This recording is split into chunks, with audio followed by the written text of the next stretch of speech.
It may feel like another polar vortex is upon us outside, but the spring weather is not so far off, so we're helping you get in shape for taking part in spring activities like gardening with today's Workout Wednesday segment. Take a look.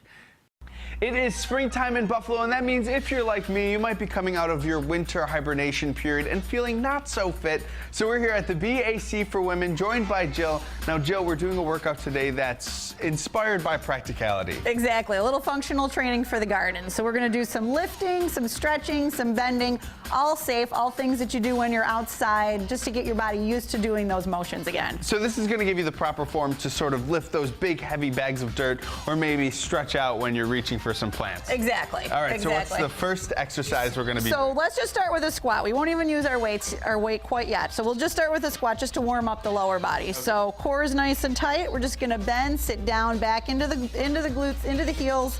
Again, we'll sit down. So let's do a reminder on form for these guys. Where should our knees be? Our knees should be behind our toes, thinking about putting your weight back into your heels and into your glutes. All right, so I'm seeing these medicine bags. I'm pretending they're big bags of dirt. So how can we start to lift? Exactly. So when we lift with these, we want to make sure we're using our legs. So we'll squat down, pick up that ball, and then just bring it up next to your chest. And the same way we're gonna put it down, Set it down the same way, always using your legs. So even though we're doing something that seems super simple as picking up a bag of dirt, we still want to have that squat form so we don't hurt our body. Exactly, and the bag of dirt is going to be a lot less stable than the ball. So and a little bit heavier too. Those are usually 40, 50 pounds. Exactly. All right, so let's move on to the next exercise. Okay, so then after we're done with that, we'll come all the way down. Let's get down on our knees. And we'll just stretch out, because a lot of times we're down, we're reaching through for our bushes, our plants. So let's just stretch out our back. So we're just gonna take this into an extended child's pose. Extend with your shoulders and push your butt back to your heels. And this is a great way just to kind of recover if you do a lot of yard work, you're exercising a little bit more than you usually do. Exactly, exactly. You can do this after you're done gardening just to open things up. And then we'll come up nice and slow from that. And again, to come up safely, come back up onto your feet, slowly bend your knees, and come on up. So this brings up a good point, though, because, you know, when the weather does get a little bit warmer, people are, you know, more set to get outside, do a little bit more.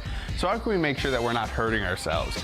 Just make sure that you're feeling good when you start. It's just like if you were exercising. Make sure your back's not bothering you, your shoulders aren't bothering you, and if they are, have somebody do the lifting for you, because you don't want to get hurt. And we have a little bit of new scenery in the back. We're looking at this big poster behind me. You have a Fit Bash coming up. Tell me a little bit about that. We do. Fit Bash next Saturday, April 5th. It's our big fundraiser for the new John R. Oshai Women's and Children's Hospital. Anybody can come in. Anybody's welcome. We're asking for a donation. You can get a free t-shirt. We have basket raffles, fun classes going on. It happens in all three clubs, Colvin, Evans, and French Road. All right, as always, Jill, thank you for coming out. Thanks, Matt. And today we learned 2 great exercises that are going to prepare you for all of that great work that hopefully we'll be able to be doing in our sunny gardens this year.